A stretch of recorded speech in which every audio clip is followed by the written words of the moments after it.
Troisième étape de l'installation de notre WordPress en local, nous avons besoin des fichiers racines, des fichiers qui composent le noyau de ce fameux CMS WordPress. Pour ce faire, nous allons aller les chercher sur le site français, c'est-à-dire fr.wordpress.org. Alors attention, il y a beaucoup de sites qui tournent autour de WordPress, ne vous trompez pas, n'allez pas sur des sites soit payants, soit frauduleux, utilisez bien le fr.wordpress.org. Nous cliquons dessus et nous allons aller chercher les fichiers dont nous avons besoin pour le noyau de notre CMS WordPress. Vous voyez ici obtenir WordPress. Je vous conseille d'utiliser la dernière version. Pourquoi? Parce que c'est toujours la version la plus sécurisée.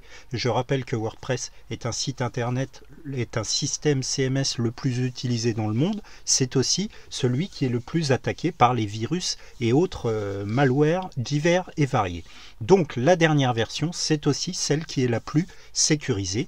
Nous appuyons sur télécharger et vous voyez que le téléchargement commence. Alors en fonction de votre connexion, le téléchargement peut être plus ou moins long.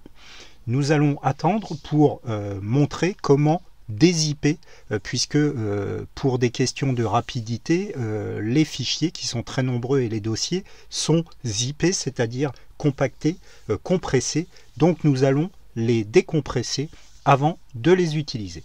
Alors pour ce faire, je vais attendre que l'installation, le téléchargement se termine, il est pratiquement terminé, et nous irons ensuite chercher les fichiers, les dézipper dans ce dossier.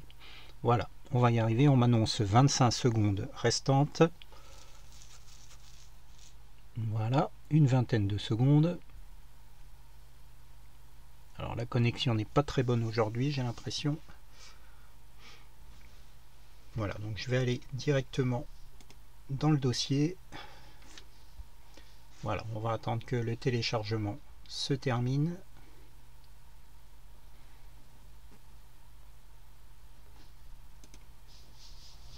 Voilà, le téléchargement est terminé. Alors je l'avais déjà téléchargé.